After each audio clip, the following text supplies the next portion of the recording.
Jadi jodoh ini ditunggu atau dicari. Nah, kita harus betul-betul cari dulu apa makna ditunggu di sini. Jadi bukan berarti perempuan itu nunggu di sini harus ditafsirkan secara jelas nih. Iya. Nunggu di sini maknanya nggak mikir sama sekali. Oke. Atau nunggu di sini memantaskan diri, dia berdoa, kemudian ya dia melakukan sebagaimana kebaikan-kebaikan yang biasa, dia tetap berikhtiar, tapi lebih pasif daripada yang laki. Maka di dalam Islam ada konsep namanya ta'aruf. Dan ini konsep ini betul-betul sangat baik untuk memuliakan dan menghormati perempuan. Itu Rasulullah mengatakan man istata'a minkumul ba'ah. Barang siapa yang sudah mampu untuk menikah, hendaklah ia menikah. Jadi dasar utama untuk menikah ini apa? Istita'ah, kemampuan. Kita tahu itu jodoh kita, dia itu jodoh kita atau bukan, bagaimana ketika kita melihatnya, kita betul-betul menenangkan.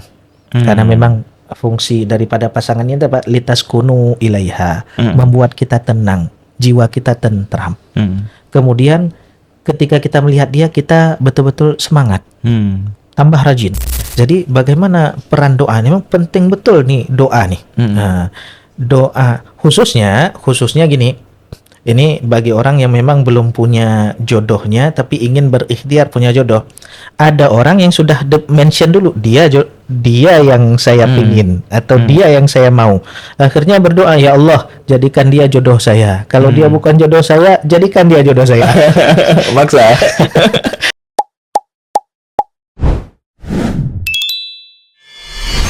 Furkan Plus.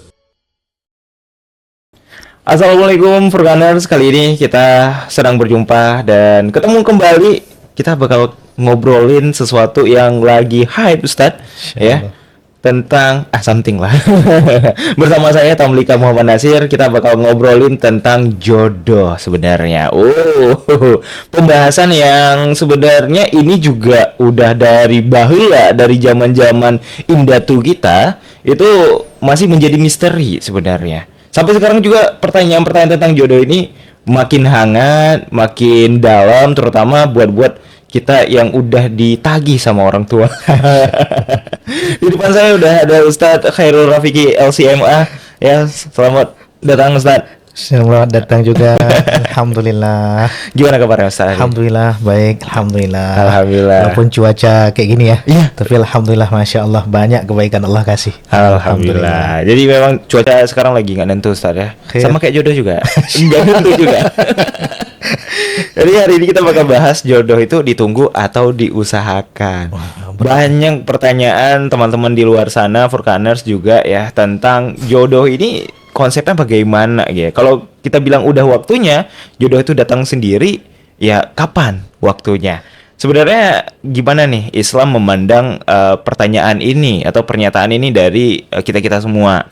Terus, apakah jodoh itu sepenuhnya adalah takdir yang nggak bisa kita usahakan? Atau tetap ada peran manusia di dalam yang kita tahu ya, takdir itu memang udah ketentuan. Betul, termasuk jodoh. Itu bagaimana Ustaz?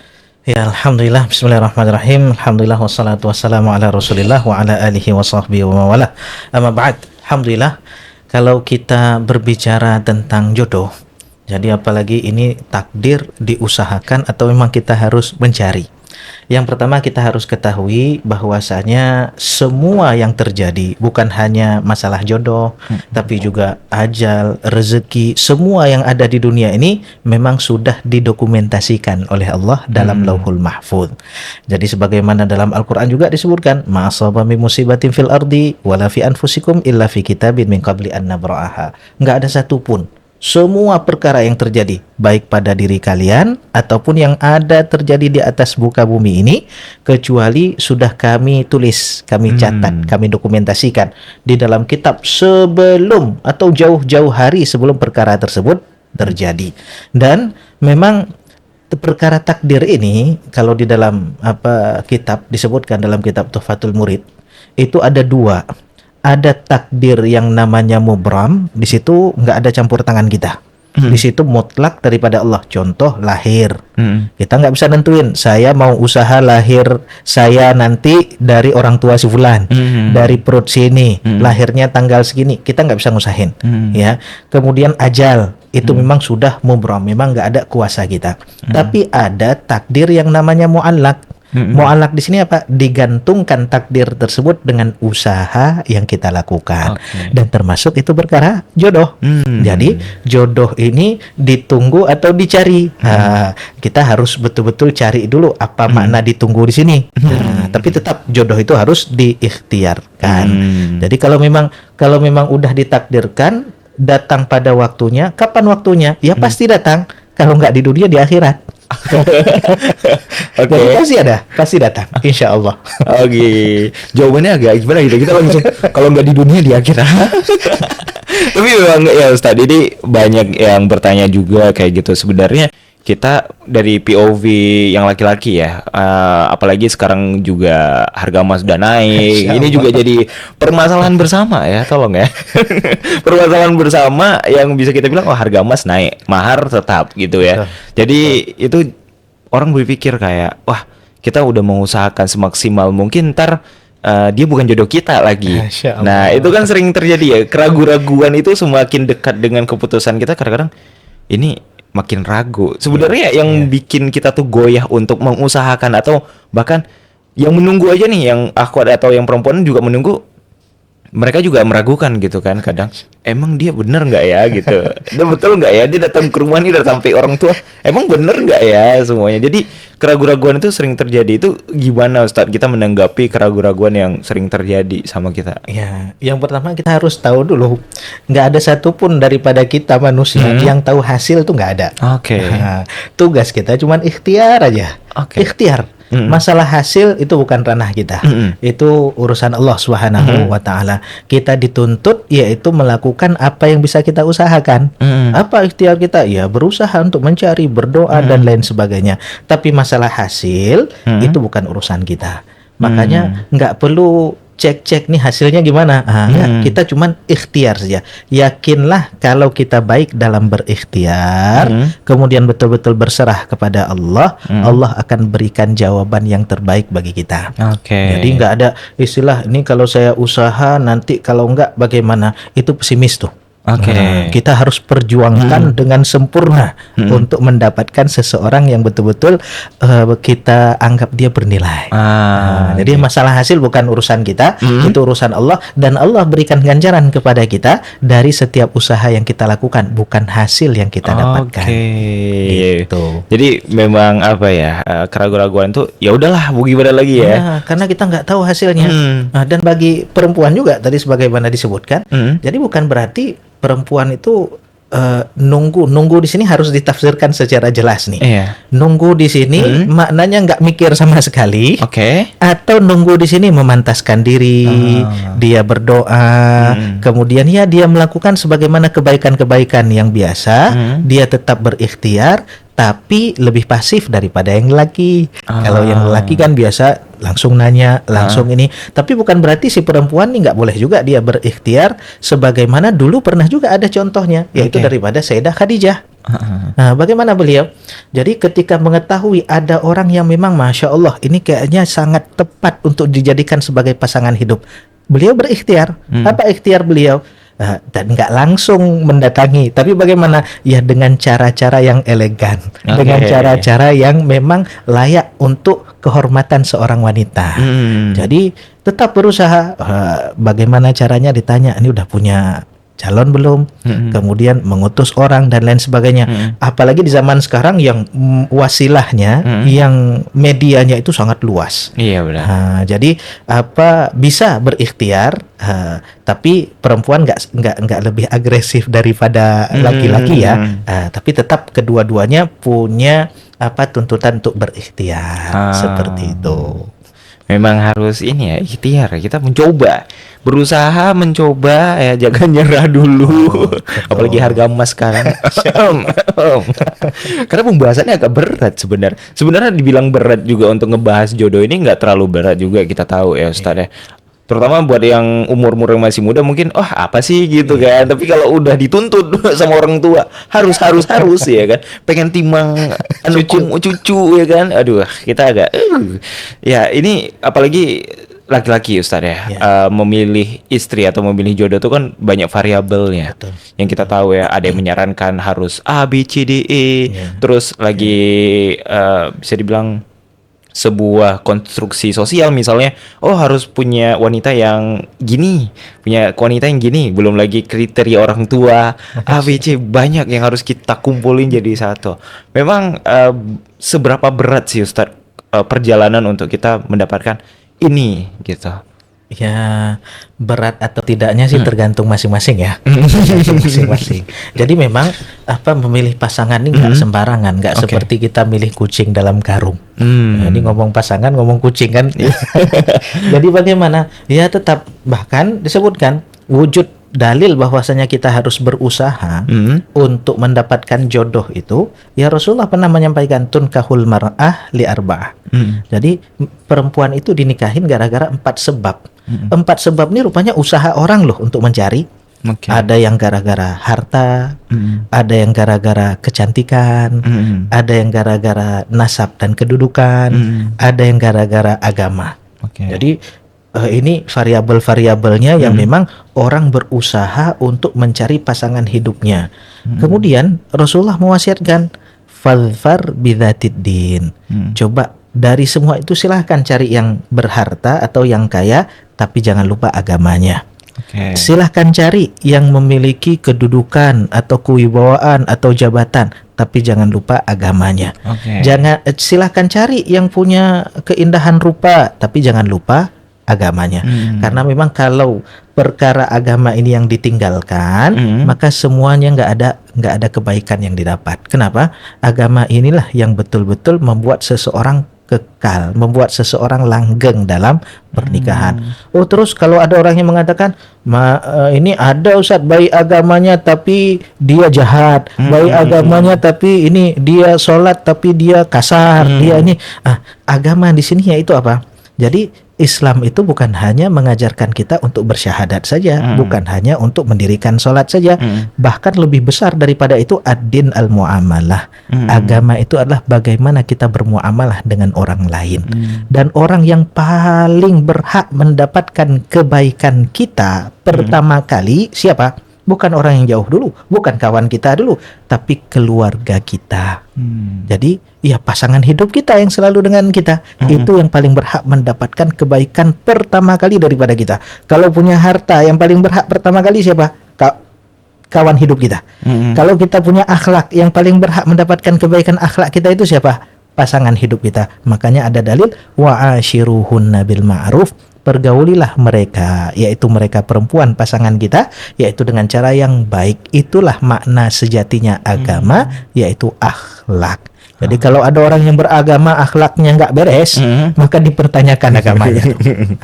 Seperti itu. Oke, iya betul juga ya. Kadang agak kontradiksi, kayak nggak mungkin orang kayak gue bang agamanya bagus, rupanya ternyata A, dia B dan Ya, lain itu segala mungkin macam. sebabnya gini, orang-orang hanya membatasi agama pada ibadah-ibadah pribadi saja, baca Quran, kemudian sholat, misalnya zikir. Padahal agama itu luas, kehidupan itulah agama. Gitu. Ya. Sholat dan lain-lain itu kan wajib ya. Ya. Mau dia sejahat apapun, ya mau dia melakukan tindakan kriminal, tetap harus sholat. Tetap harus sholat, karena itu wajib. Ya, karena ya kita tahu ya sholat ya wajib. Apalagi yang mau kita tanya ya, kalau dia sudah melaksanakan tuh, ya udah kelar berarti ya kan. Ya.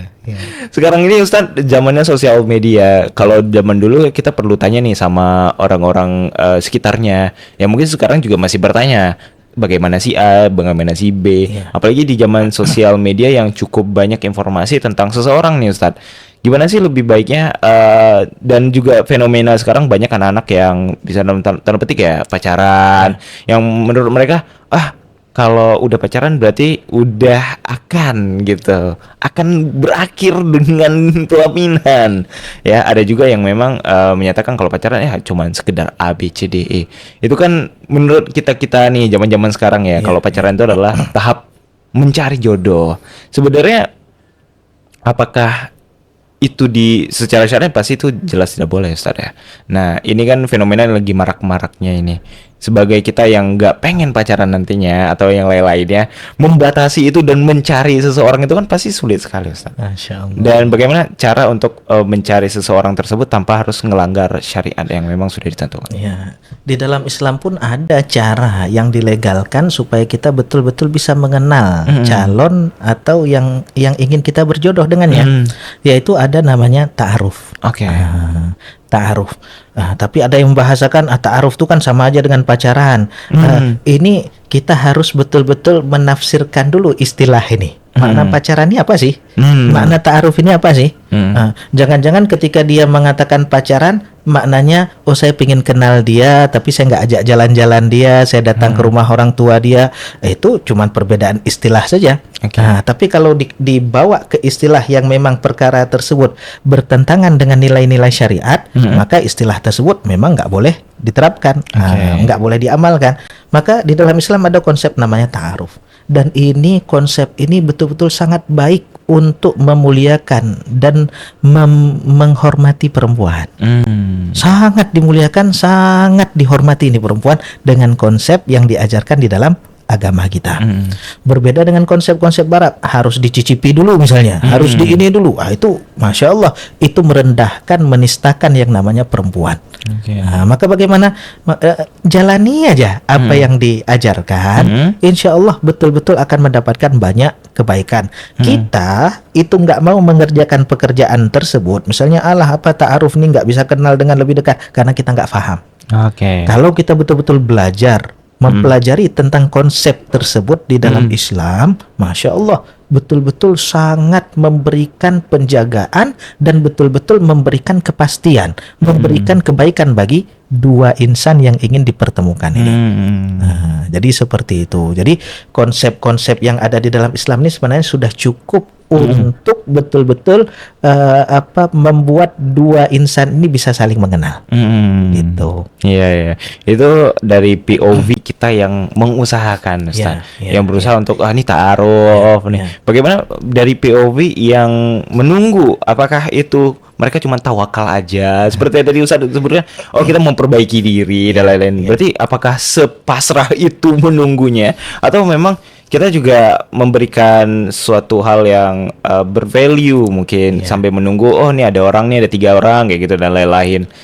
Ya, ini bagaimana konsep menunggu nih? Menunggu ini bukan hanya tumpang tangan saja, maksudnya cuman nunggu nggak ada apa-apa, enggak. Nunggu di sini tetap juga ikhtiar. Bagaimana ikhtiar? Misalnya seorang perempuan. Ikhtiar seorang perempuan itu bagaimana? Pertama, perbaiki diri. Biasanya seseorang akan mencari orang yang sejenis dengannya. Yang suka nih, cocok sama saya. Makanya orang al-mujanis betul-betul suka dengan yang sejenis. Misalnya kita suka apa? Biasanya pasangan yang kita ingin dekat dengannya mirip-mirip lah dengan kita. Kemudian itu perbaiki diri. Maka kalau semakin kita baik, maka orang yang mendekati kita pun akan tahu dia betul-betul inginkan kebaikan. Maka disebutkan di dalam Al-Quran, al-khabithatu lil khabithin wal khabithuna lil khabithat wat thayyibatu lit thayyibin. Biasa orang-orang yang buruk itu dicari oleh orang-orang yang buruk atau diberikan kepada yang buruk. Begitu juga orang-orang yang betul-betul memperbaiki diri, umumnya rata-rata yang menginginkan dia adalah orang-orang yang ingin baik juga. Maka perbaiki diri, itu cara ikhtiar. Kemudian ikhtiar yang lain apa? Buka peluang. Ini jangan nutup diri. Masih muda, siapa kamu? Ketika udah lanjut usia, siapa aja boleh. Itu jangan seperti itu. Jadi bagaimana? Buka peluang. Kalau ada orang yang ingin berkenalan, jangan tutup diri dulu. Jadi bagaimana? Ya buka peluang. Kita menjalankanlah ikhtiar kita. Ikhtiar kita semampu kita untuk mendapatkan pasangan yang menunggu ya.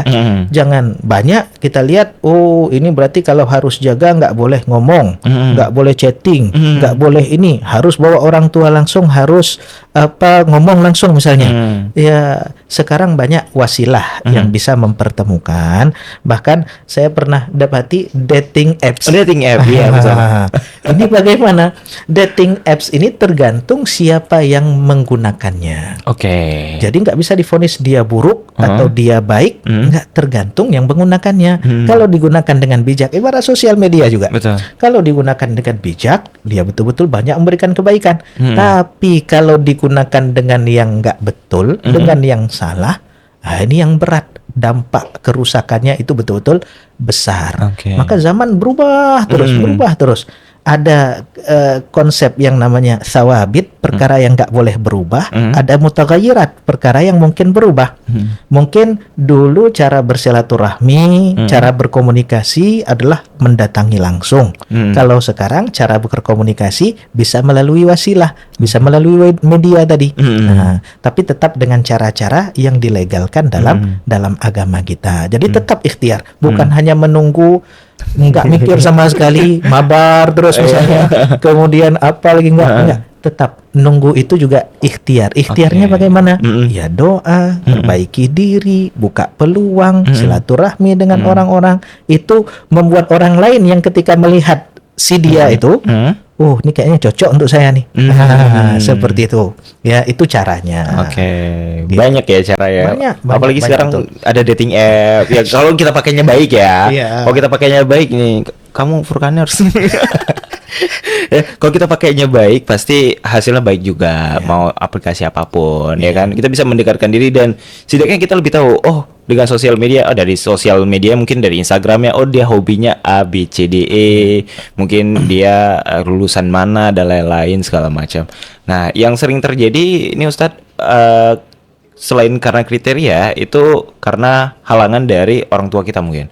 Ya. Orang tua pengennya lulusan ini, lulusan itu nih, gitu ya kan. Terus kita yang berharap pengennya yang sederhana aja mungkin. Kita pengennya A, B, C dan itu. Nah, itu sering terjadi tuh clash antara kita nih seorang anak dengan orang tua kita. Belum lagi nanti ditambah dengan paman kita, cut kita, pak cik kita. Belum lagi kakek nenek nanti. Ini saringannya cukup banyak nih Ustadz. Sebenarnya jodoh itu konsep untuk diri kita sendiri atau memang itu untuk keluarga kita secara keseluruhan? Ya, memang ini perbedaan generasi ya. Gitu Kalau ya. kita lihat generasi awal rata-rata manut, ngikut, jadi nggak banyak protes. Bahkan dijodohkan dari usia muda sudah ada jodohnya. Udah dicari, ini nggak mungkin nikah sama yang lain kecuali dia. Nah, tapi ya seiring berkembang waktu, berkembang zaman, generasi sekarang ya seperti ini generasinya. Ini bagaimana? Yang pertama harus kita ingat, berkeluarga itu bukan hanya menyatukan antara kita dengan dia. Berkeluarga itu yaitu sejatinya menyatukan, di belakang kita itu rame. Ada orang tua, ada kakek, paman, macam-macam rame. Dan di belakang orang yang kita ingin menjadi jodoh kita pun itu betul-betul di belakangnya rame. Nggak mungkin kita hidup berdua, nggak mungkin. Lebaran gimana? Betul. Nanti grup WhatsApp keluarga gimana? Nggak mungkin. Jadi ya harus win-win solution lah. Bagaimana win-win solution? Biasanya perkara ini terjadi karena kurang bagus komunikasi dengan orang tua. Kurang bagus komunikasi dengan orang-orang yang kadang-kadang pingin seperti ini, kita pingin seperti ini. Ini selalu kita bilang, ini selalu suruh ini, selalu suruh ini. Ya anak zaman sekarang itu, ini yang mau nikah adik atau bapak, misalnya. Ini yang mau nikah adik atau mama, misalnya. Itu kita sebagai anak itu punya kewajiban untuk menghormati orang tua, dan orang tua pun menyayangi yang anak. Si orang tua kalau memang betul-betul bagus komunikasinya dengan anak, dia tahu ini anaknya ini yang akan melangsungkan kehidupannya, bukan orang tua. Kadang-kadang ada orang tua yang pingin, ini harus lulusan ini tadi, harus udah kerja, harus kaya misalnya. Si anak, ya saya nggak perlu itu. Ini bagaimana win-win solution? Komunikasi. Komunikasi itu paling penting dalam meluruskan antara keinginan orang tua dengan keinginan kita adalah komunikasi. Orang tua seperti itu karena ingin anaknya mendapatkan yang terbaik. Karena ingin, cuman caranya mungkin nggak masuk ke kita. Caranya bagaimana? Ya komunikasikan dengan baik, dengan hati tuh, dengan hati ke hati lah. Jangan ego kita kedepankan. Ini enggak. Tetap anak dengan orang tua hubungannya nggak bisa diputus. Jadi komunikasilah dengan baik. Bagaimana keinginan orang tua, bagaimana keinginan kita, pasti dapat solusi. Wasyawirhum fil amr. Bermusyawarahlah pada setiap perkara. Jadi jangan sambil keputusan sendiri. Apalagi kawin lari. Waduh. Itu nggak bisa, KUA-nya juga nggak bisa lari-lari. Ya, seperti itu. Oh gitu ya. Jadi harus komunikasi ya. Harus komunikasi. Kalau enggak ya udah kacau lah ya. Kacau. Apalagi ingat, dengan menikah itu bukan selesai masalah. Oke. Kadang-kadang orang anak-anak muda sekarang, walaupun saya masih muda juga ya. Oke. Jadi gimana? Biasanya dikiranya dengan menikah selesai masalah. Oke. Bahkan ada yang bunuh diri gara-gara gagal. Ya ampun. Gagal nikah, gagal nggak jadi. Itu semua orang punya masalah. Benar. Mungkin orang yang usianya sudah udah menikah, tapi belum menikah, memang masalahnya menikah. Tapi jangan kita kira setelah menikah selesai masalah. Oke. Selesai menikah banyak masalah yang nunggu juga. Oh, belum punya anak, ditanya kapan, ini itu, akhirnya ya Allah berobat ke sana kemari dan lain sebagainya. Dan bukan berarti orang yang nggak punya anak cuman mereka saja yang punya masalah. Orang yang banyak anak itu pun banyak kali masalah. Oke. Banyak masalah, banyak anak banyak masalah, nggak punya anak juga banyak masalah. Udah punya rumah, punya anak, udah punya keluarga, punya anak, nggak punya rumah, masalah lagi. Punya rumah pun banyak masalah. Jadi nggak ada istilah dunia ini nggak ada masalah, nggak ada. Jadi jangan kita kira setelah kita menikah, kita berantem sama orang tua, akhirnya kawin lari, kita kira masalah selesai. Nggak. Ujian itu pasti tetap datang. Seperti itu. Tetap akan datang ya. Tetap akan datang. Ya, memang kalau nggak ada komunikasi itu bisa luar biasa kacau. Nganggap wah finish line kita nikah selesai gitu. Di depan tuh lebih banyak lagi Ustaz ya. Dan orang tua paling tahu biasanya. Betul. Setelah menikah ini gimana, itu orang tua paling tahu. Maka jangan kita abaikan perkataan mereka, tapi kita terima, tapi komunikasi dengan baik seperti tadi. Nego lah ya. Negosiasi ya. Lobby. Kita lobby orang tua. Ya. Dan seterusnya nih Ustaz, kita tahu diri kita nih kapasitas ya kan. Terus kita juga merasa kalau wah ada orang yang nikah di umur 25. Sekarang kan dari regulasi pemerintah juga udah menetapkan ya. Kalau laki-laki itu 25, kalau perempuan 21 udah diturunkan ya. 21 kalau perempuan 19 kalau nggak salah. Iya, 19 harus izin dulu, harus dapat surat izin. Iya, panjang ya. Ada surat izin dan lain-lainnya. Nah, kita tahu itu 21 yang kalau kita lihat sekarang itu muda sekali, mereka baru tamat SMA gitu. Tapi kalau kita merasakan 21 itu kita merasa paling dewasa. Di umur itu kita kayak wah 21 nih gitu kan. Tapi kalau kita ngelihat Anda 21 apa nih? Anak kecil. Masih anak kecil, enggak tahu apa-apa nih, asam garam belum tahu ya kan. Nah, seberapa tanda-tanda kita tuh siap untuk berjodoh, bertemu dengan jodoh kita tuh bagaimana Ustaz? Ada orang juga yang nikah itu di angka 35 umurnya. Bahkan dia 35 ke atas, bahkan ada juga, yang 40 ada juga. Nah, apakah usia itu menentukan kesiapan kita sebenarnya atau memang usia tuh faktor X, faktor yang enggak mempengaruhi gitu? Ya, memang yang pertama, menikah ini bukan lomba panjat pinang. Oke.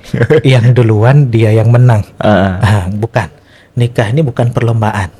Nikah ini bukan hanya menghilangkan status saja. Tapi nikah ini betul-betul perkara besar. Perkara besar. Jadi dia bukan perlombaan. Jadi usia di sini bagaimana? Ketentuan menikah di situ Rasulullah mengatakan manistata'a minkumul ba'ah. Barang siapa yang sudah mampu untuk menikah, nggak disebutkan Rasulullah barang siapa yang umurnya udah mencapai 20 atau mencapai sekian maka hendaklah dia menikah. Enggak, di sini Rasulullah menyampaikan barang siapa yang sudah memiliki kemampuan untuk menikah hendaklah ia menikah. Jadi dasar utama untuk menikah ini apa? Istita'ah, kemampuan. Kemampuan. Dan kemampuan ini salah satu tolak ukurnya yaitu bagaimana umur. Walaupun umur ini bukan pegangan sama sekali, bukan. Ada orang yang usianya sudah dewasa, sudah tua, tapi nggak punya kemampuan, masih seperti anak-anak. Ada orang yang memang usianya masih muda, tapi punya tanggung jawab, punya amanah, punya kemampuan lah. Nah, jadi usia ini hanya salah satu faktor pendukungnya saja. Makanya pemerintah pun memberikan batasan usia terendah untuk menikah. Untuk apa? Untuk menjaga kelangsungan pernikahan. Kadang umumnya, ini kan umumnya yang masih belia, yang masih muda, yang belum paham tentang perkara, umumnya belum paham, belum dilihat mampu oleh orang-orang yang memang sudah merasakan. Makanya dibatasi lah, tapi bukan itu patokan. Tetap patokanlah kemampuan istitoah. Kemampuan di sini kemampuan apa? Kita tahu kita ini udah layak untuk menikah atau tidak, itu dari mana? Ingat, kita tahu atau tidaknya, yang pertama saya udah layak untuk nikah atau enggak, bagaimana? Ini kan masalah perasaan. Benar. Perasaan. Ini kayaknya saya sudah mampu. Kayaknya nih saya sudah siap. Tapi ingat, kesiapan itu, perasaan itu nggak boleh jalan sendiri. Harus ada yang namanya tanggung jawab.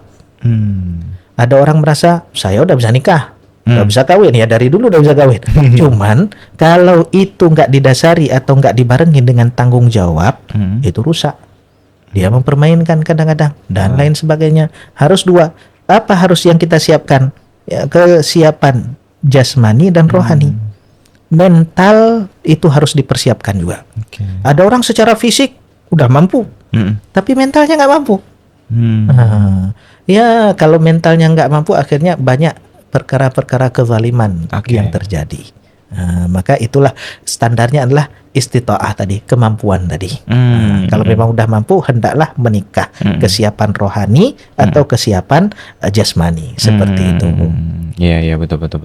Itu banyak ya kita lihat fenomena. Ada yang umurnya muda, bahkan dibilang ada juga di beberapa daerah di Indonesia itu di bawah batas umur yang boleh menikah gitu. Itu sangat kita mempertanyakan juga dan lain-lain ya kan. Itu sering terjadi. Nah selanjutnya nih Ustadz, pengen tanya juga, karena kita udah usaha nih secara fisik, ya kan, secara apapun itu yang kita usahakan, mulai dari keuangan kita udah usahakan, mulai dari mental juga kita udah siap. Mungkin ada sebagian dari Furkaners yang ikut kelas-kelas keluarga gitu-gitu ya kan, seminar-seminar tentang berkeluarga dan seterusnya, parenting. Ya itu kan juga lumayan penting sekarang ini, lagi awareness tentang parenting lagi naik ini.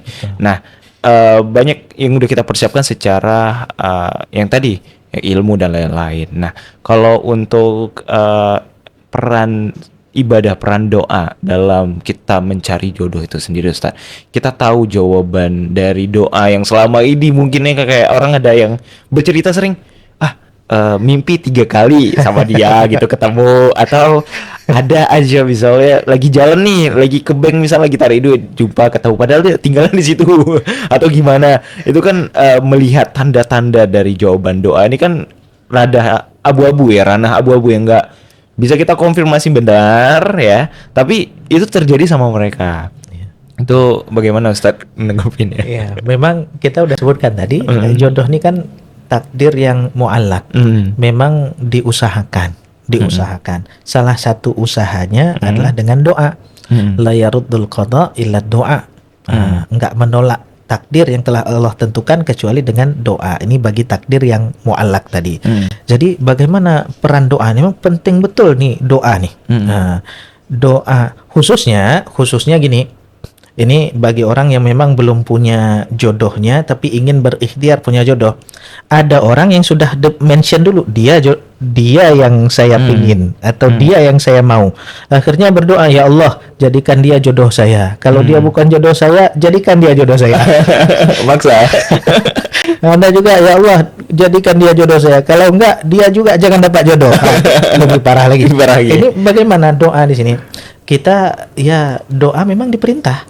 Allah sendiri yang perintah, ud'uni astajib lakum, berdoa kepadaku maka aku kabulkan permintaan kalian. Kalau udah diumumkan sama yang maha kuasa, disuruh minta, kita nggak minta kan rugi. Betul. Rugi. Kalau diumumkan yang belum punya jodoh minta sama saya akan kasih jodoh. Kita nggak punya jodoh dan kita butuh, nggak minta, rugi kita. Nah, kemudian kita ketahui Allah itu tempat bergantung semua makhluk. Maka nggak mungkin terjadi sesuatu apapun kecuali atas izin daripada Allah. Maka hati kita pun betul-betul berada di tangan Allah. Yang orang yang kita inginkan pun hatinya berada dalam kendali Allah. Maka perbaiki hubungan kita dengan Allah, minta sama yang mengendalikan, yaitu Allah Subhanahu wa Ta'ala. Maka kita betul-betul disuruh untuk banyak berdoa. Bahkan Allah malu kalau orang sudah berdoa kemudian nggak dikabulkan, itu malu Allah. Kita disuruh untuk minta kepada Allah Subhanahu wa Ta'ala. Bahkan kalau kita lihat daripada ayat-ayat Al-Quran, banyak loh ayat-ayat juga yang mengajarkan kepada kita untuk berdoa. Rabbi la tadharni farda, ya Allah jangan jadikan saya sendiri ya Allah. Wa anta khairul warithin, Rabbana hablana min azwajina, ya Allah berikanlah kami daripada pasangan-pasangan kami, keturunan kami betul-betul orang yang baik, yang menjadi penyejuk mata hati kami. Itu perkara berdoa. Maka ini sangat betul-betul diperintahkan untuk berdoa. Cuman kalau seandainya kita udah berdoa, tanda-tandanya gimana sih?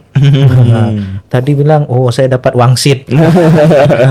Ini saya udah mimpi ketemu sama dia 3 kali berturut-turut. Banyak memang jalannya. Yang jelas kita tahu itu jodoh kita, dia itu jodoh kita atau bukan, bagaimana ketika kita melihatnya, kita betul-betul menenangkan. Karena memang fungsi daripada pasangan ini dapat litas kunu ilaiha, membuat kita tenang, jiwa kita tentram. Kemudian ketika kita melihat dia, kita betul-betul semangat, tambah rajin. Yang skripsinya belum selesai, gara-gara dia, wah cepat selesai. Bukan joki dia ya, bukan joki ya, bukan. Membuat kita semangat untuk baik, membuat kita semangat untuk baik. Itu diantara ya tanda-tandanya. Yang jelas membuat kita tenang, membuat kita tentram, membuat kita betul-betul menjadi pingin lebih baik lagi. Seperti itu. Ya, kalau ada tanda-tanda seperti itu, maka minta. Atau cara yang ketiga, bagaimana cara yang ketiga? Kalau kita udah berdoa, udah dapat tanda-tanda, bagaimana caranya? Ya bermusyawarah. Musyawarah dengan orang yang layak untuk dijadikan sebagai orang yang kita tanya. Ini kita nggak kenal dia nggak kenal kita. Kemudian kita tanya. Atau ada orang yang benci sama kita, kita tanya. Ya tentu nggak akan memberikan solusi. Kita tanya guru-guru misalnya, atau orang alim misalnya, orang tua misalnya. Tentu mereka sangat paham. Orang yang memang betul-betul memiliki ketulusan untuk bisa kita tanya kepada mereka pendapat daripada mereka. Seperti itu. Itu dia. Oh, dalam ya. Selanjutnya nih Ustadz, kita tahu ya kalau memang fenomena zaman sekarang untuk ngebahas jodoh itu nggak habis Ustadz. Betul. Banyak luas sekali. Nah, salah satu yang lagi fenomena sekarang ini kan banyak orang yang dalam tanda petik ya nggak mau menikah sebelum karirnya itu stable ya kan. Bahkan ada sedikit motivasi kalau no marriage before career gitu. Jadi sebelum karirnya stabil ya kan, dia menunda semuanya itu. Bahkan ya namanya juga manusia Ustadz ya, kita nggak puas. Wah karir menurut orang kita udah stabil, tapi menurut kita belum ini. Jadi rasa itu tuh menunda terus. Dalam Islam sendiri pandangan menunda menikah atau bertemu dengan jodoh itu bagaimana Ustadz? Itu masih lumayan loh menunda. Ada pemikiran juga nikah itu mengerikan. Marriage is scary, betul. Jadi ngelihat orang bercerai, ngelihat KDRT, ngelihat ini, akhirnya saya nggak mau nikah. Nikah itu mengerikan. Itu lebih berat lagi tuh. Kalau yang pertama tadi menunda, masih mau, cuman masih ngejar yang lain dulu. Ini bagaimana sih sebenarnya? Memang di dalam Islam hukum menikah ini pada dasarnya adalah sunnah. Sunnah, dia bukan wajib, tapi dasarnya adalah sunnah. Rasulullah mengatakan an-nikah sunnati. Itu kadang-kadang orang kalau salah baca itu kan nggak dikasih harokat, dikira an-nikahu santai, padahal sunnati. Jadi nikah itu sunnahnya baginda Rasulullah. Tapi barang siapa yang benci, nggak suka dengan sunnahku, ini baru perkara yang memang ada ancamannya. Jadi bagaimana hukum menikah ini? Dasarnya memang sunnah, tapi ada memang kondisi-kondisi atau keadaan-keadaan yang nikah itu kadang-kadang menjadi haram. Orang yang nikah ingin menzalimi misalnya. Oke. Saya palak kali sama dia misalnya. Saya betul-betul dendam sama dia. Akhirnya dia nikah untuk menzalimi pasangannya. Ini haram seperti ini. Oke. Atau saya punya penyakit misalnya, penyakit yang memang menular dan lain sebagainya. Saya nikah ke dia supaya dia merasakan sakit tersebut. Ini haram hukum seperti ini. Ada nikah yang memang hukumnya wajib. Oke. Kok bisa jadi wajib? Dia sudah punya kemampuan, dia sudah punya hasrat yang luar biasa, udah sempurna pada dia, bahkan dia kalau nggak bisa tahan, itu bagaimana? Ini udah wajib bagi orang ini untuk menikah. Jadi tergantung keadaan tersebut. Kemudian kalau tadi saya ingin dahulukan karir dulu atau lain sebagainya, ini bagaimana? Jadi disebutkan memang diri kita ini nggak fitrahnya itu berpasangan. Oke. Nabi Adam di surga loh, semua kenikmatan dah ada. Tapi apa? Tetap butuh pendamping. Maka sehebat apapun kita, ingat pasangan ini adalah fitrah. Jadi bagaimana kita berusaha untuk memiliki pasangan. Kalau memang dengan karir tersebut bisa menzalimi pasangan kita, maka jangan berpasangan dulu. Jadi fokus ke situ. Tapi nggak dianjurkan kejar terus sampai lupa. Sampai kapan? Karena memang hati kita ini ada ruang kosong yang nggak mungkin diisi kecuali dengan pasangan tadi. Seperti itu. Itu dia. Banyak kita bahas. Ini pengen kita lanjut lagi, tapi ada pertanyaan dari Forkaners ini banyak nih, Ustaz.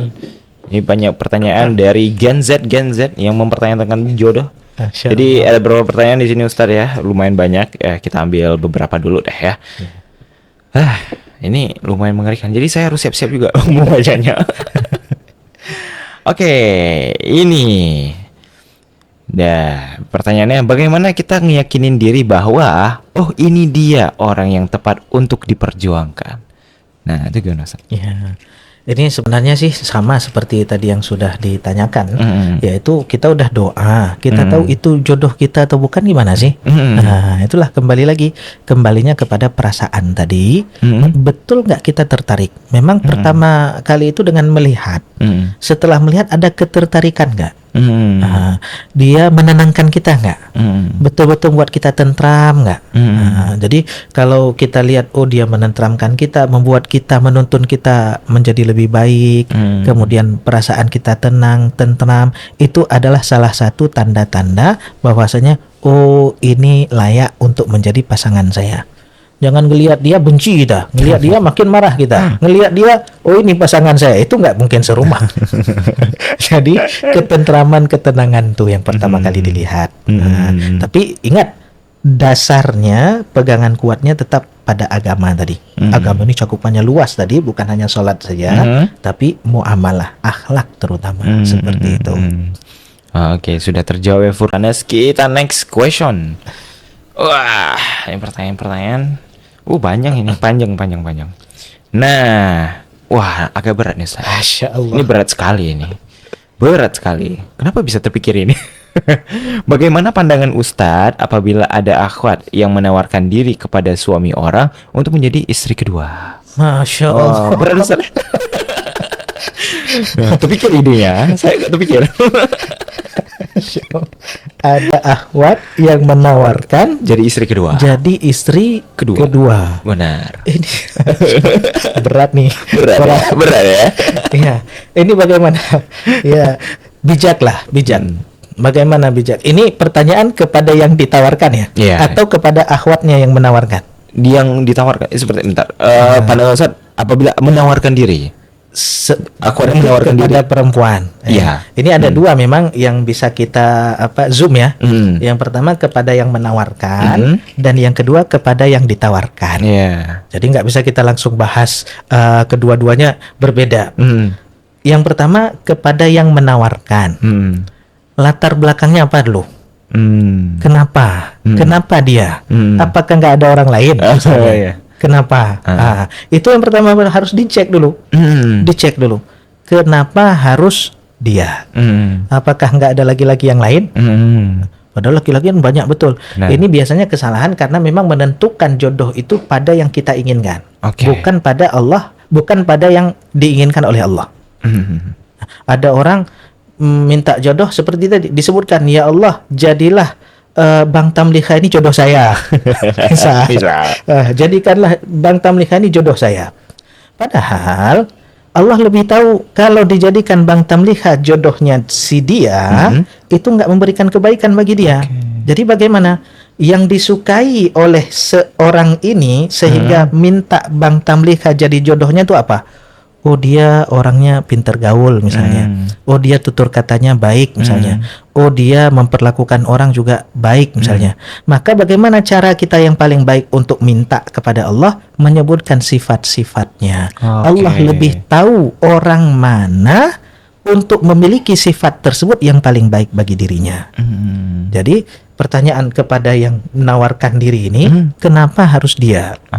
Oh karena dia ganteng, emang nggak ada lagi yang ganteng? Oh karena dia orang baik, memang nggak ada lagi orang yang baik? Maka tanya dulu, kenapa nggak ya Allah, saya pingin jodoh yang ganteng, yang baik. Maka Allah akan titipkan perasaan kepada dia atau siapa saja yang memang paling layak. Ingat, Allah lah sebaik-baik yang memberikan takdir, yang menentukan, yang memprogram, sebaik-baik yang memberikan arahan. Maka beda dengan kita punya nafsunya, kita punya syahwatnya. Maka bagaimana? Minta dengan yang terbaik dalam menentukan. Bisa jadi orang lain yang terbaik bagi dirinya. Itu ini ke yang nawarin dulu. Nah, yang ditawarin harus tahu diri juga. Ini kadang-kadang nggak tahu diri. Maksudnya bagaimana? Ini mohon maaf ya, nggak tahu dirinya bagaimana? Dia udah tahu dia lemah misalnya. Mah pas kali. Itu nggak boleh. Jadi gimana? Harus paham tentang dirinya. Caranya bagaimana? Istafti qalbak. Tanya kepada nuranimu dulu. Tanya ke dirinya dulu. Nggak perlu tanya ke yang lain, nggak perlu cari-cari dalil. Biasanya orang kalau udah punya kemampuan, keinginan, punya syahwat, punya nafsu, itu cari dalil yang melegalkan. Itu sering terjadi. Itu dia cari apapun dalilnya yang mendukung apa yang dia inginkan. Jadi itu singkirkan dulu semua itu. Istafti qalbak. Coba minta fatwa dulu dengan hatinya, dengan nuraninya, dengan betul-betul dari dirinya. Apa kebaikan, apa keburukan. Kemudian kita nggak hidup dengan dia saja, kita punya istri. Kan ini kan udah punya istri ya. Benar. Ini bagaimana perasaan orang ini? Jadi bukan sesimpel ditawarkan, ini kan bukan saya yang mau, dia yang mau. Saya ingin menyelamatkan dia, dalilnya menyelamatkan. Dalilnya menyelamatkan. Kenapa kalau nggak mau menyelamatkan? Oh kamu bisa kasih mahar, saya bisa kasih mahar. Kenapa kamu nggak bantu orang lain yang belum menikah kasih mahar ke dia supaya dia menikah juga? Kenapa harus kamu? Jadi ini kompleks sebenarnya. Jadi perlu betul-betul duduk dengan tenang, nanya kepada diri sendiri masing-masing, gimana nih? Jangan tanya ke syahwat, jangan tanya ke nafsu. Seperti itu. Oh enggak Ustadz, ini istri saya yang cariin. Ya, ini ya urusannya berbeda, orang berbeda cara menghadapinya. Tentu semuanya itu kembalikan kepada diri dan buat hubungan yang baik antara kita dengan Allah. Allah kasih jalan. Wa may yattaqillah yaj'al lahu makhraja. Kalau kita betul-betul takwa kepada Allah, Allah kasih jalan keluar. Seperti itu. Pertanyaan kedua sudah berat. Ini apakah seberat yang tadi Ustaz? Wah, pertanyaan ketiga. Wah, kebalik ternyata. Oke. Lumayan berat juga. Berat-berat nih. Ini pertanyaannya seperti dosen lagi sidang mahasiswa. Insyaallah. Ini Ustaz, pertanyaan, apa pengertian sekufu, Ustaz? Dan apakah kita harus mencari pasangan yang sekufu? Memang ada dalam pembahasan fikih namanya al-kafa'ah. Kafa'ah ini ya sekufu tadi yaitu seimbang ya. Ada yang mengatakan kafa'ah dalam segi harta, Ada yang mengatakan kafaah dalam segi kedudukan, segi nasab. Ada yang mengatakan kafaah pada agama. Tapi banyak dalil-dalil juga yang membantah semuanya itu, yang cuman dianggap satu saja, yaitu apa? Agama. Jadi nggak boleh menikah dengan yang berbeda agama. Walaupun dia baik, walaupun baik. Walaupun dia akhlaknya Masya Allah, walaupun akhlaknya Masya Allah. Dalam agama kita, kafaah yang betul-betul disepakati adalah agama. Agama. Terus bagaimana? Kafaah ini penting untuk kelanggengan, keistiqomahan dalam berumah tangga. Tentu misalnya ada orang yang anti dengan suku yang tertentu misalnya. Saya nggak suka kali suku itu. Ya karena kita akan menjadikan dia sebagai kawan hidup kita. Maka ya sekufu. Mana sekufu apa? Ya saya mau dari Aceh juga lah. Saya nggak mau dari yang lain. Nah kita sendiri sebenarnya sih yang menentukan. Yang menentukan. Ini kafaah ini ada untuk menyeimbangkan, untuk melanggengkan. Untuk melanggengkan. Tapi yang paling diiktibar, dianggap ada kafaah yaitu pada perkara agama. Zaman Rasulullah pernah loh. Ada kisah Julaibib. Julaibib. Ini bagaimana keadaan Julaibib ini? Masya Allah, beliau fakir. Fakir betul. Ketika ditanya oleh baginda Rasulullah, kamu mau menikah nggak? Beliau mengatakan, enggak wahai Rasulullah. Ditanya lagi, kamu mau menikah nggak? Enggak wahai Rasulullah. Kamu mau menikah nggak? 3 kali ditanya. Apa kata Julaibib? Wahai Rasulullah, siapa yang mau menikah dengan saya? Dia nggak ada nggak ada kabilah, nggak ada suku, nggak ada. Dia orang asing, kulit hitam, kemudian memang dianggap rendah betul. Siapa yang mau menikah dengan saya? Saya nggak punya keluarga, saya nggak punya harta. Memang siapa? Pertanyaan Rasulullah, kamu mau menikah? Apa enggak? Dia mau. Tapi karena tahu diri, dia saya enggak lah. Akhirnya apa?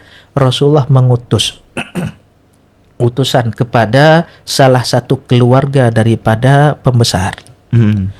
Karena ada anak perempuan, usianya usia menikah. Maka ketika datang ke rumah tersebut, ditanya, saya utusan dari ketika bertemu dengan orang tuanya, saya utusan daripada Rasulullah. Rasulullah bertanya, apakah kalian ada anak perempuan yang ingin menikah? Semangat orang tuanya bilang, oh ada, dikiranya Rasul. Rasul ngirim utusan mau nanya mau dinikahi sama Rasul. Oh ada. Ini anak perempuan kami, Masya Allah, betul-betul siap untuk menikah. Kemudian dikirain untuk Rasul. Kemudian apa? Rasulullah nyuruh untuk dinikahkan dengan si Julaibib. Akhirnya apa? Oh kalau gitu kami musyawarah dulu. Kami nanya dulu. Awalnya semangat karena dikiranya Rasulullah. Tapi apa yang terjadi? Karena tahu yang ingin dinikahi adalah seorang yang rendah, maka kami musyawarah dulu, didengar sama perempuan ini, yaitu yang mau menikah nih. Ditanya siapa yang datang? Utusan Rasulullah.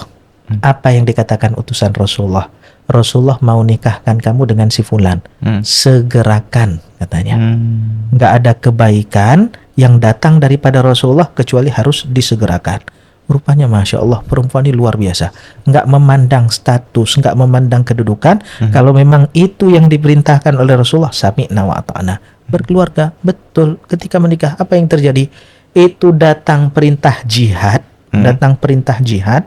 Kemudian itu baru berkeluarga. Ketika itu banyak kaum muslimin yang meninggal.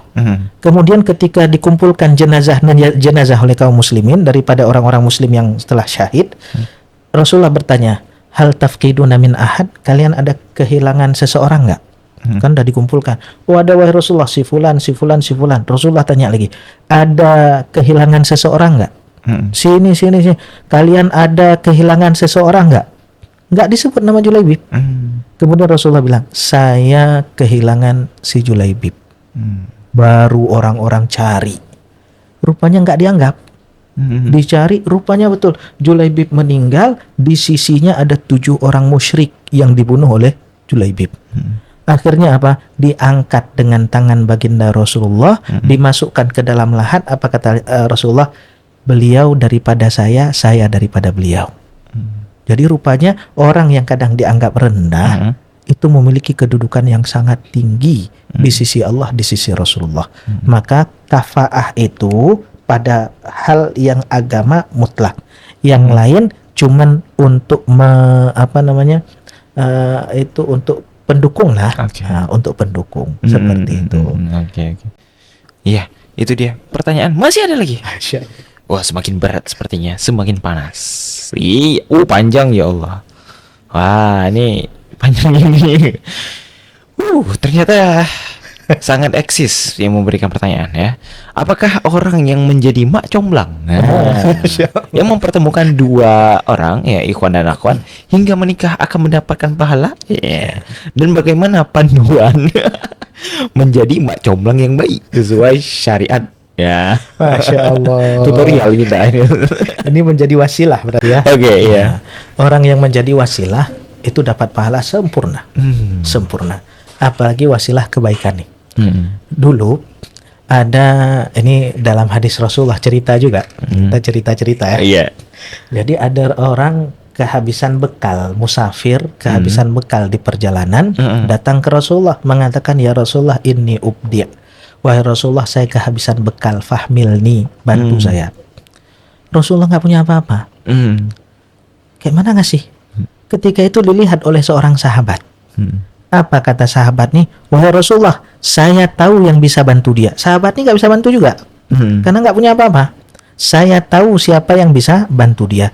Diajaklah orang yang kehabisan bekal ini kepada kawannya, kepada orang lain yang memiliki kemampuan. Ketika dibawa, dia dapat bantuan. Rasulullah takjub dengan perbuatan fasilitator nih, dengan perbuatan orang yang memberikan wasilah ini, sehingga Rasulullah mengatakan, man dalla ala khairin falahu mithlu ajrin fa'ilih.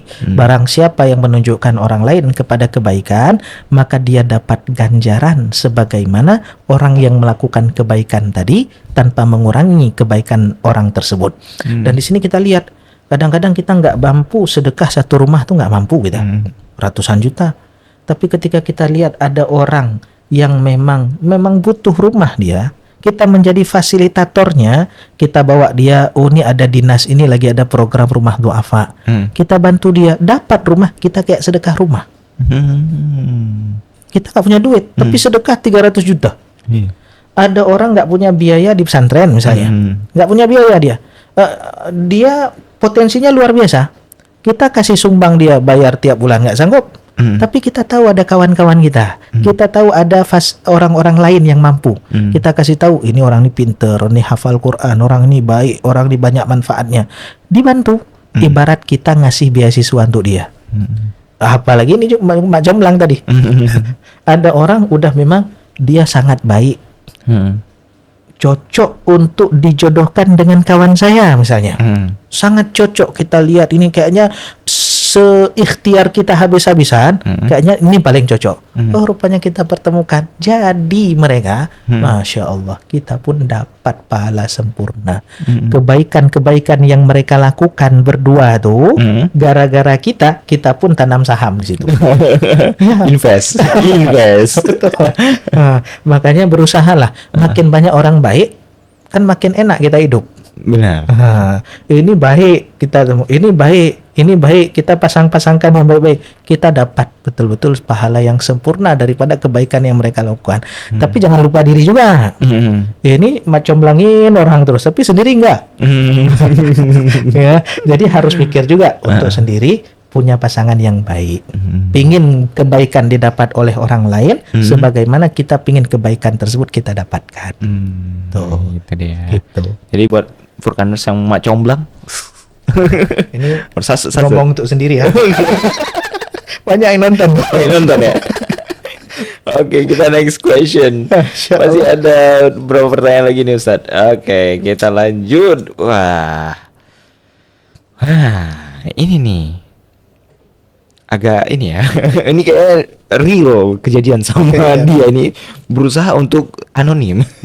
Sebagai seorang pria, apabila saya bertemu dengan dua wanita yang menurut saya cocok, apakah boleh saya nikahi keduanya? Pengalaman pribadi ini mungkin yang tulis ya. Iya. Ya, kita kan ikhtiar ya. Benar. Ikhtiar tuh usaha kita. Mm-mm. Cuman kan nggak sekonyong-konyong dengan dua orang tersebut langsung nikah. Mereka punya keluarga. Benar. Satunya lagi juga punya keluarga. Kan nggak mungkin kita paksakan kehendak kita tanpa kita melihat atau kita mengabaikan kehendak mereka, kan nggak mungkin. Benar. Maka bagaimana? Ya kalau memang setuju dua-duanya, semuanya nggak ada halangan, keluarga kita setuju, ya sah-sah saja. Tapi kalau dengan cara tersebut bisa menzalimi yang lain, ini stop dulu. Oke. Nah, kalau menzalimi orang lain, stop dulu. Makanya disebutkan di dalam hadis bagaimana dari makna hadis, tahan kejahatan kita, jangan sampai orang merasakan keburukan daripada kita, jangan sampai orang bisa merasakan kezaliman daripada diri kita. Itu betul-betul kita jadikan sebagai pegangan dalam hidup sehari-hari. Jangan sampai kita menzalimi orang seperti itu. Ya, sah-sah saja. Mau Bang Tang lebih? Tidak. Satu aja belum. Oke. Oh, masih ada last question ternyata. Oh, udah habis ini Ustaz. Satu lagi. Sepertinya ini akan mudah. Oh, mana ini pertanyaan? Oke. Rupanya berat ini. Konsep Islam memang nggak pernah salah. Namun sekarang banyak yang bercerai karena alasan nggak cocok dalam pernikahan. Padahal mereka tuh ta'arufan. Bagaimana menurut pandangannya, Ustaz? Ya. Memang perceraian itu adalah solusi terakhir yang diberikan oleh Islam dalam menjaga kedua pasangan tersebut. Itu solusi terakhir. Jadi bahkan ada surat khusus yang diturunkan, yaitu surat At-Talaq. Oke. Talak ini kalau kita lihat di dalam tafsir itu apa? An-Nisa As-Sughra. Jadi surat An-Nisa yang kecil itu surat At-Talaq ini menjelaskan bagaimana perkara perceraian. Ini dijelaskan dalam Islam perkara perceraian bukan berarti supaya kita bercerai, bukan. Untuk menjaga kedua belah pihak jangan sampai mendapatkan kezaliman daripada pihak yang lain. Maka disyariatkan perceraian. Jangan sampai tujuan perceraian adalah ingin menzalimi pasangan. Ada palak kali supaya dengan ini saya ceraikan dia supaya susah hidupnya. Saya ceraikan dia supaya gini dia, supaya gini. Enggak. Tujuan Islam itu ada perceraian untuk melindungi. Solusi terakhir. Kalau memang nggak bisa dapat kebaikan, maka solusinya perceraian. Dan itu memang perkara perceraian ini legal di dalam Islam. Tapi bukan untuk menzalimi pasangan, bukan untuk menzalimi pasangan. Oh dulu kami udah hidup bersama, kami ini, tapi sekarang bercerai, gimana? Ya itulah hidup. Hidup adalah ujian. Jangankan ini yang bercerai.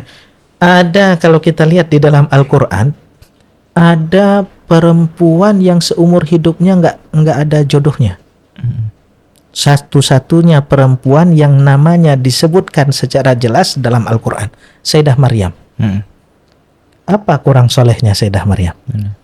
Maryam binti Imran disebutkan bahwasanya kalau laki-laki yang sempurna banyak, tapi kalau perempuan cuma 4. Yaitu Sayyidah Maryam, kemudian Khadijah, kemudian Fatimah, kemudian Asiyah.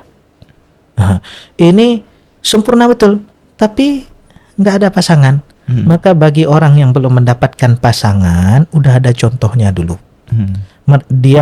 Beliau nggak mengobral dirinya, tapi tetap jaga kehormatannya. Apa yang dilakukan oleh Allah dimuliakan. Maka yang sudah berikhtiar, udah berusaha, tapi nggak kunjung datang jodohnya, maka jangan khawatir. Allah nggak tidur, Allah nggak lalai, Allah nggak lengah, Allah maha melihat, Allah maha mengetahui.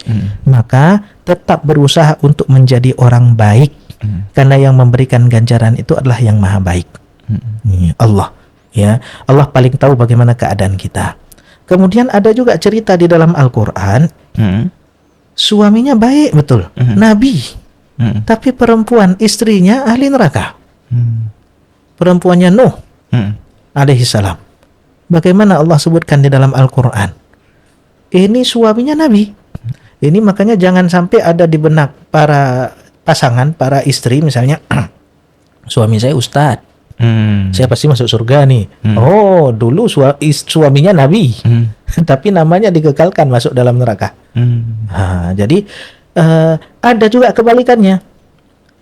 Istrinya taat betul, suaminya ahli neraka. Disebutkan dalam Al-Quran, Fir'aun.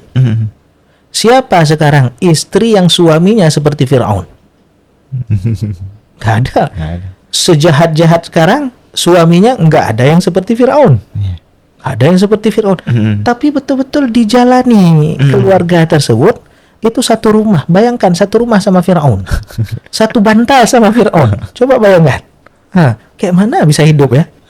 Kita aja ketika kita tanya, Ustadz, suami saya seperti ini, ada kayak Fir'aun nggak? Oh, kalau memang masih bisa bersabar silahkan. Tapi kalau memang kita bisa mendapatkan kezaliman, maka solusi terakhir adalah cerai tadi. Tapi ingat, itu solusi terakhir, bukan solusi pertama. Zaman sekarang enak-enak cerai-cerai ini itu pingin ini solusi pertama. Enggak ditempuh jalan-jalan yang lain dulu, tapi langsung pengadilan terus. Itu enggak betul. Makanya kesiapan mental itu sangat penting dalam berumah tangga. Bukan perceraian yang enggak ada orang yang mau bercerai. Keluarga kita Masya Allah betul-betul pingin bersatu. Cuman kita juga harus bekali diri kita dengan bekal ilmu yang cukup sehingga kita siap untuk berkeluarga. Siap. Apalagi marah tuh. Ini perkara marah ini Masya Allah, sesaat marahnya tapi nyesalnya seumur hidup. Ingat, itu bukan solusi pertama, tapi solusi terakhir agar keduanya betul-betul tidak mendapatkan kezaliman. Seperti itu. Oke, itu dia last options bisa dibilang, last choice. Pilihan terakhir yang bisa dibilang udah paling dasar pilihan terakhir ya. Memang nggak ada mentok, setelah itu nggak ada lagi. Nggak ada lagi ya. Jadi memang itu solusi terakhirnya. Itu dia Furkaners, beberapa pertanyaan yang udah terjawab cukup banyak dari yang berat-berat tadi, yang nggak kita expect ya. Terus pertanyaan-pertanyaan tadi udah kita banyak sekali, Risalah juga cerita-cerita ya dari masa Nabi ya dan lain-lainnya. Ustadz terakhir mungkin pesan apa dari Ustadz yang pengen disampaikan kepada Furkaners ya. Tentunya untuk cara terbaik yang menjaga hati tetap positif dalam masa penantian jodoh. Ya. Yang pertama, jangan pernah putus asa.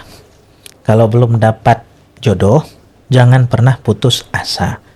Tidak ada orang-orang yang berputus asa daripada rahmat Allah kecuali orang tersebut orang sangat buruk, karena rahmat Allah itu sangat luas. Jangan pernah berputus asa dan ingat, Allah lah sebaik-baik yang menentukan takdir. Kalau kita yakin nggak ada yang lebih baik daripada Allah dalam menentukan takdir seseorang, dalam menentukan jalan hidup seseorang, maka kita lebih tenang menjalani hidup karena kita tahu Allah ini paling bagus dalam mengatur. Nah, kita kalau ada buat acara, kita EU internasional nomor 1, tidur kita, tenang. Kenapa? Jalan acara. Ini EU-nya Allah. Siapa yang lebih baik dari Allah? Maka jangan putus asa. Ingat, Allah sebaik-baik yang menentukan takdir. Apapun yang diberikan Allah, itulah yang terbaik bagi diri kita. Kemudian jaga diri baik-baik. Ihfazillah yahfazka. Kalau dalam hadis, jagalah Allah maka Allah akan jaga kamu. Ihfazillah, jagalah Allah maka Allah akan bimbing kamu.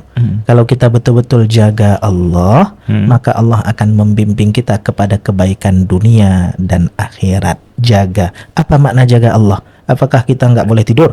Enggak, jaga Allah, jaga perintah dan larangan. Seperti itu. Oke, itu dia Furkaners ya yang disampaikan oleh Ustadz. Tadi kita cukup banyak berbicara, udah ngobrol, wah dari mana-mana tadi. Mulai dari emas, jodoh, terus mak comblang ya. Sampai tadi ada yang pengen beristri 2, tolong ya. Pertanyaannya. Ya, begitulah ya Ustadz ya. Kita udah ngobrol cukup banyak. Terima kasih Ustadz telah datang ke Furkan Plus Corner, berbagi ilmu, dan next kita nanti bakal ngobrol lebih banyak lagi tentang banyak ya fenomena-fenomena di luar sana. Saya Tamlika Muhammad Nasir.